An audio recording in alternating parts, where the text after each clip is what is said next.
Hi, ladies and gentlemen. I'm John Monsul, the host, the producer, and creator of this program called Communicating Today. We've been on Channel 10 for a long, long time and well over 500 shows.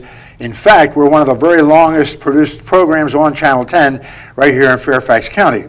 We've had very many interesting shows for you in the past, and I know that tonight will be absolutely no exception. But first of all, let me tell you that we come on 3 times every week, every Sunday afternoon at 3:30, every Wednesday evening in prime time at 8:30 p.m., and every Friday morning for you early birds at 6:30 a.m. And our show for tonight is going to be all about something that we think is extremely important in what's going on in our country today.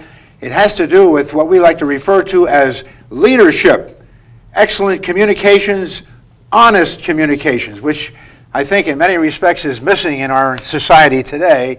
And our guest for tonight's program and his company, we're going to be talking about those very same topics and subtopics during the course of our 30-minute show. Let me tell you a little bit about my guest. His name is Stephen Gaffney. He's sitting right alongside of me here. Has his own company, Stephen Gaffney Company. And let me give you a little bit of information about his background. Thousands credit Stephen Gaffney's keynote addresses, his breakout sessions, and intense seminars with making a critical difference in helping improve communications, boost teamwork, increase productivity, and generate new business. Gaffney's speeches and seminars combined with his print interviews and media appearances for his 2 books, Honesty Works, right here, and also Just Be Honest, the second book that we have displayed on our desk right here, have enabled him to help individuals and organizations make a significant impact. His many, many clients, just a sampling, include Marriott Corporation, SAIC, American Cancer Society, American Express, Lockheed Martin, Citigroup, Raytheon, Texas Instruments, and for the federal government, the Environmental Protection Agency, NASA, the Space Agency, and of course the United States Navy itself. So he has done a lot of this and has been doing it for a long time with his company. He's also an active member of an organization called the National Speakers Association, abbreviated NSA, which is an organization designed for people who are professional speakers who make their living like Stephen does by speaking around the country as he does. So it's with a great deal of pleasure, ladies and gentlemen, that I welcome my guest for tonight's program, Mr. Stephen Gaffney, for about the 3rd time, too, by the way, folks. Stephen, thank you so much for being on our show again. Thank you for having me. So nice to have you on our show. And as I mentioned in the introduction, Stephen, I don't think anything could be more important, especially in this day and age, and especially during this particular time in our lives, in our country's life, the United States of America, where we have just elected a new president. The country is experiencing all kinds of problems, economic problems, social problems, and people looking for work, for jobs, people wondering what they're going to do, where the next buck is going to come from, what's going to happen with Social Security, with Medicare, and all that, and the retirement funds and all that sort of thing, as we both know. We have a new president, and it's going to be all about, can this new man, this Barack Obama, our new president-elect, lead us with leadership? He says he can, and he certainly has shown that he's a great communicator, he's a great speaker. Is he going to be able to bring forth action to back up his words, his great speeches and so forth? Or what do we have to expect from this new president-elect called Barack Obama? So it's all about leadership, Stephen, as you and I both know, and about effective communications. And do you want to just kind of add your feeling about what this thing called leadership and communications is all about?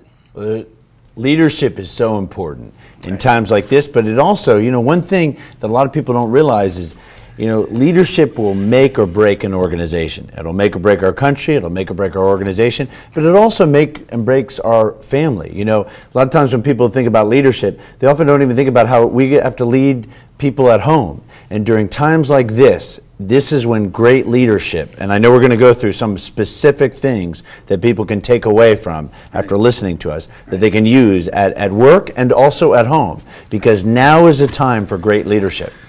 Exactly. I couldn't agree with you more. And ladies and gentlemen, what we thought we would do, since we're talking about this extremely critical question of leadership and excellent communicating, is put up the pictures of several presidents. We have actually 10 presidents that we've selected.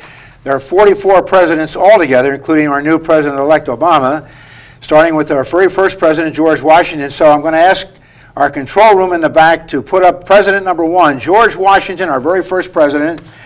And Stephen, he was known because he was a great general. He led us through the Revolutionary War when we defeated England and became a country of our own. And then he became our first president. And then we go to the next one, which is followed right after Washington, who happens to be Thomas Jefferson, who wrote the Constitution, who was very instrumental in doing that, and also the Declaration of Independence, where we declared our freedom from England. I don't know if you want to add anything more to Jefferson. I guess basically that's what he's known the most for. And he was an intellectual. He also began the University of Virginia, started that wonderful college. The next one we have after that, again, would be, of course, Abraham Lincoln. Emancipation Proclamation, our 16th president, brought our country safely through the Civil War. The country was almost torn apart, literally, north and south, and so forth and so on. So we all know about our famous President Lincoln. Let's move on to the next one after Lincoln. That would be Teddy Roosevelt. Teddy Roosevelt was known for a lot of different things. In fact, they even asked Teddy Roosevelt one time what the difference is between the definition of a leader, and we're talking about leadership, or a boss. We don't like that word. Boss has kind of a negative connotation. And Teddy Roosevelt, our president, said a leader is someone who leads, a boss is someone who dictates. And we don't like that word dictates, but again, that was his definition of the difference between leadership and boss. Then we went on to Franklin Roosevelt, another Roosevelt, who led us through the Depression, the Great Depression of the 1930s and through the Second World War, followed by Harry Truman, who was the guy who unfortunately and inadvertently dropped the first atomic bomb on Japan. A lot of people criticized him for that, said he wasn't much of a president. But if he hadn't dropped that atomic bomb, those first couple of atomic bombs, the war against Japan might have lasted another couple of years, and 1 million more people, soldiers, would have died, and so forth, and civilians. He was followed by President Eisenhower. And there he is posing. He was the general who led us to victory over Hitler in Germany in the Second World War, and then became our president after that for 2 terms, followed by John F. Kennedy. We all remember the youngest president, 43 years old when he became president. Unfortunately, was assassinated in 1963. He and his family and Jackie Kennedy became famous for Camelot, but a great speaker and a great communicator and a wonderful leader. Followed next after that by President Ronald Reagan. There's Ronald Reagan's picture, and he was the nickname of called the great communicator. He John, somehow or other had confidence. You know, as you're showing all these presidents, one thing that occurs to me, among many things, that what's in common with all presidents that are really great leaders is they all have a great vision.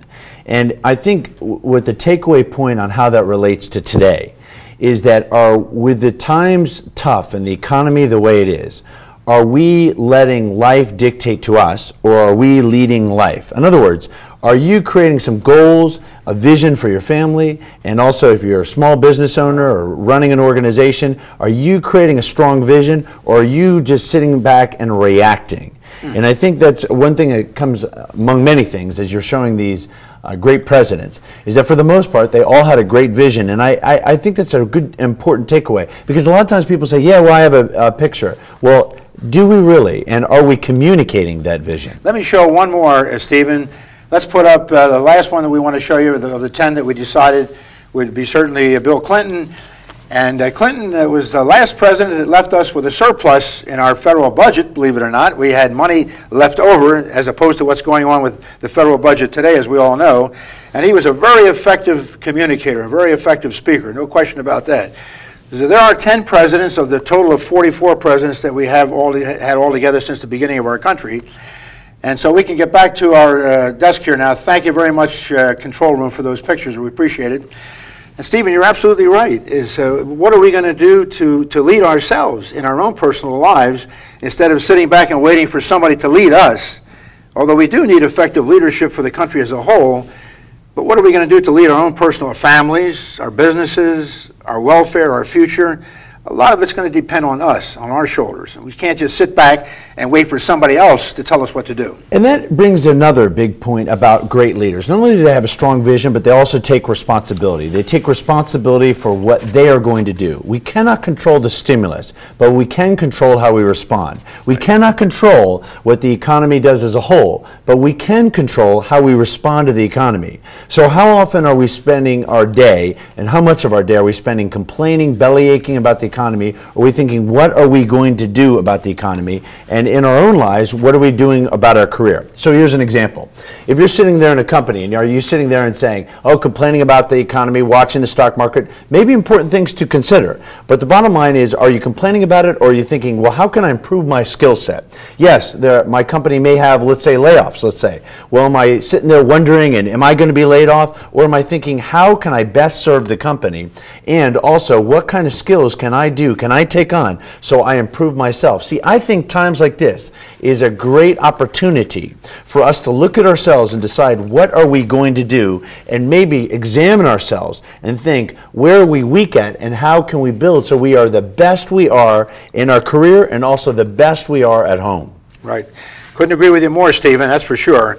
And talking about this subject for our program tonight, leadership and excellent communications, I have a couple of words here that I just kind of pulled out of the air and checked that it seemed to indicate and connote what good leadership and good and effective communications is all about. I have the word people who can inspire people to greater things, to greater heights. People who can motivate people to achieve greater perfection and so forth. People who can excite people about what the future holds, what the future of our country holds, and the things you were talking about. How can I improve myself? How can I better myself in my company, in my organization, and so forth? People who engender trust. We have to be able to trust our leaders, to be able to follow them. Leaders who are honest, and there's so many examples of leaders who are not honest. Politicians who promise things to their electorate, and then when they get into office, they do anything but fulfill the promises that they gave during the campaign. Can I say a few things about what you just mentioned? I think a few things I want to highlight. First of all, when it comes to inspiring and motivating, I teach an entire seminar about motivating today's workforce. And one of the things that I notice about great leaders is they think not what's in it for themselves, but what's in it for the other person. And how do we connect our vision with how it relates to the average person? Right. So often I'll see companies create these grandiose visions, but the best leaders take these grandiose visions, but they relate it to everyday folks so that they can see how we're all in this together. The other thing I wanted to kind of highlight, among many things that you mentioned, is about when it comes to honesty.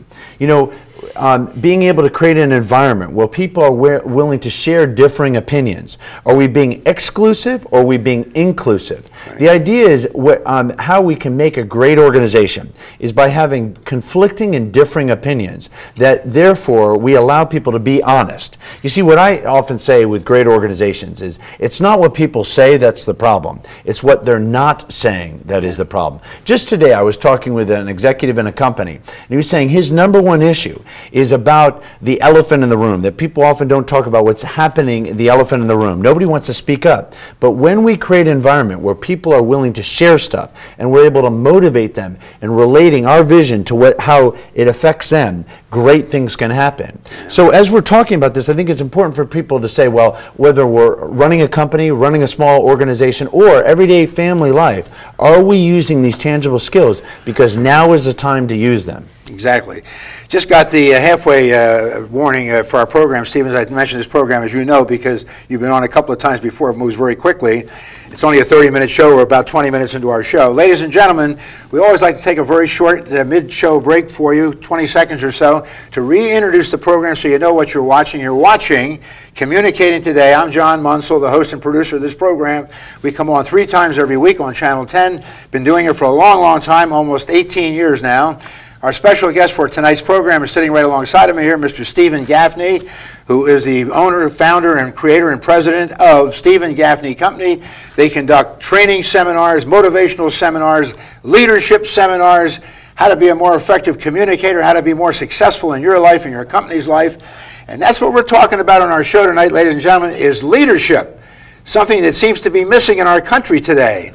And we showed pictures of 10 wonderful previous presidents of our country and showed how they were great leaders and great communicators, and that's what we need more of today. And we have a new president coming into office in a few months, Mr. Barack Obama, our 44th president, and we hope he's going to be a great leader and a great communicator. We hope and pray that he'll be successful, because if he is, Stephen and I both know that our country will be more successful, and all of us as individuals in our country will succeed along with him. So we'll hope and pray for the very best for Mr. Barack Obama, our 44th president. Sincerity is another thing, Stephen. I know that you're very, very much a proponent of that. When you say something, you mean it. Yeah, let me talk about that a little bit. You know, often people will challenge me when they hear about honesty and we're talking about sincerity, and they'll say, you know, well, I know somebody who's very successful who was not honest. Yeah. And my comeback to that is, you don't throw out the rule because of an exception. There are people that will succeed by not being honest. But here's what I challenge people with. When you look at them, eventually they will fall. And when they fall, nobody will be reaching out to catch them, to work with them, to help them. Bottom line is, honesty is the most important long-term business strategy, but it's also one of the most important strategies that we can take at home. In fact, we're going to have I've been working on a new book called Honesty Sells, and it's the whole idea that the most effective salespeople are the ones that are the most honest. And even when people say, well, I know somebody who sells who's not very honest. Well, sure. Yes, that'll happen, but not in the long term. And I think now we are seeing which companies abide by honesty and doing the right things, because in the end, they usually last. The organizations that were kind of doing underhanded things, now things are getting exposed and they're going down the drain. Right. So perhaps what may happen is it'll be a survival of the fittest. But one thing that will really help is people that do the right thing and have honest communication in their work and also in their home life. And that's all part of being an effective and a great leader. Yes. Is to be honest with your constituents, to be, in the case of a president, honest with the American people, a governor, a mayor, whatever it happens to be, a president of a company, a corporate situation, corporate executive. And certainly I couldn't agree with you more, Stephen. And I know that you have one of your seminars that you do is something entitled The 7 Keys of Inspiring Excellence, which is all part of this idea of being an effective leader, an effective communicator. And just let's run down a couple of these highlights of this terrific seminar that you do. 7 Keys for Inspiring Excellence. And the first one it says right here is to be honest and keep your word. When you say you're going to do something, by golly, doggone it, do it. Yes, and something about keeping your word. We all hear about keeping our word, but I think the thing about it is, are we creating an environment where we're inspiring others to keep their word? Here's what I mean. Sometimes I'll see a leader say, oh, I love honesty. Come on, everybody be honest. Yeah. And then somebody gives them honest feedback they don't like, and they get all defensive.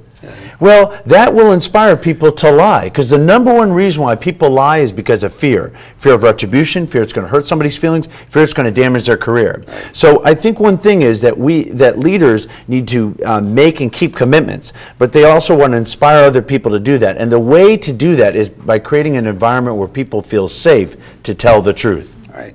I know another one of the keys to your 7 keys for inspiring excellence and effective leadership and communication is to paint an optimistic, positive vision of the future. Absolutely. You know, it doesn't mean that we gloss over the present. Right. I mean, we're having some challenging times. It's obvious.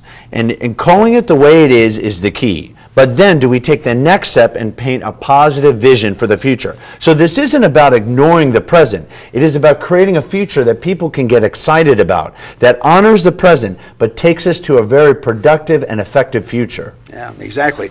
Another point that you make in your 7 keys for excellence is to take full responsibility, which a lot of executives and leaders do not take responsibility for their actions. Yeah, it's the blame game.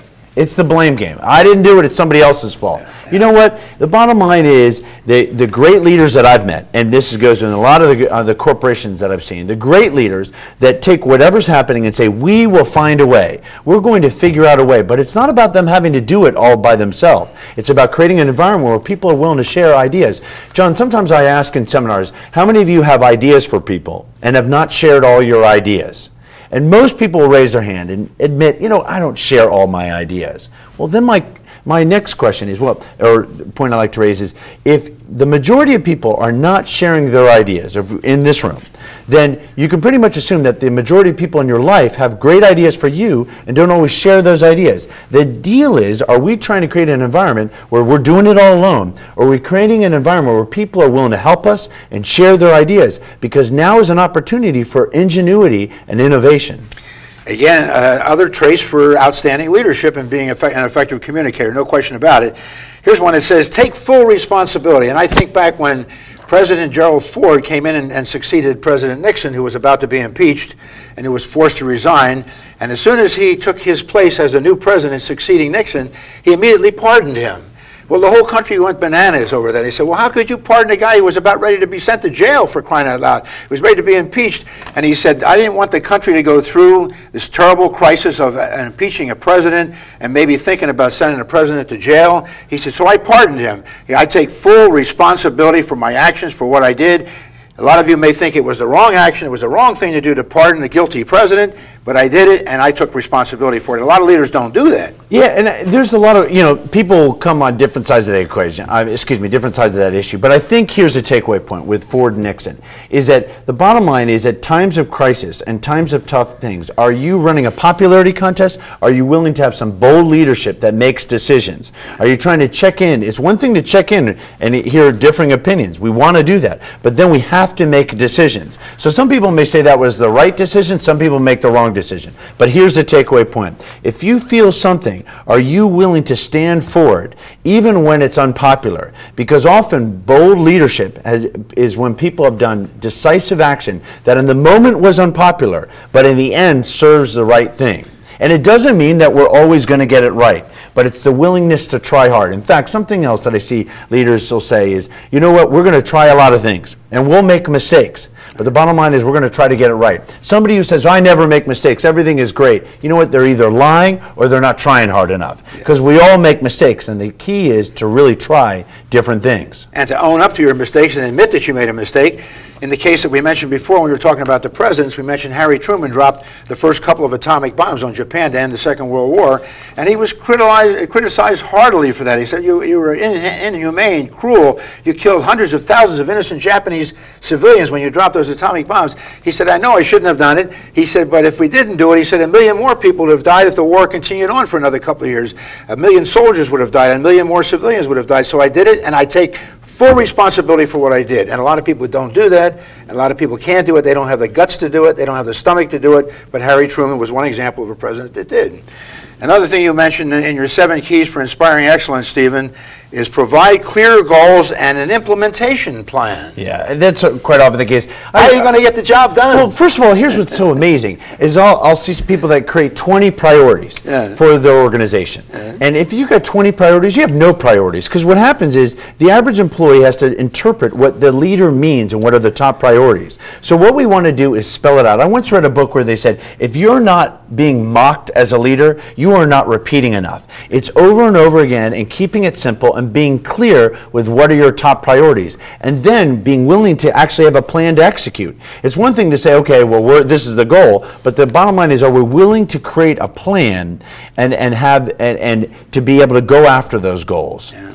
You know, I once met a leader who basically said, look, what's non-negotiable is we're going to be number one. What is negotiable is how we're going to get there. Are we spending time negotiating things that are non-negotiable, and being able to differentiate that is really one of the keys.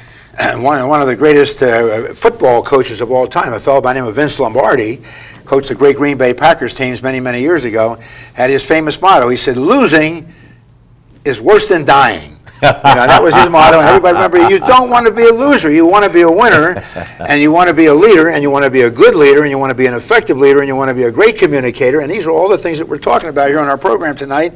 Another one would be clarify your expectations. Yes. Yeah. What's that all about? Well, it's being very clear. What do we expect of other people to do? What do we want them to do? Are we being clear on our expectations? Or are we just hoping people will get it?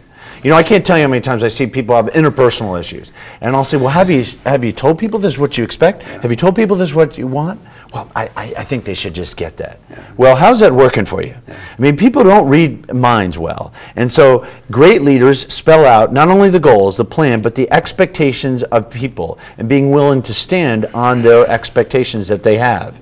Right. And also lead by example. I think that's an important thing. If we're going to hold other people and accountable, and we want certain things done, are we willing to model the behavior that we seek? Are we willing to stand and be those models of these traits that we want others to have?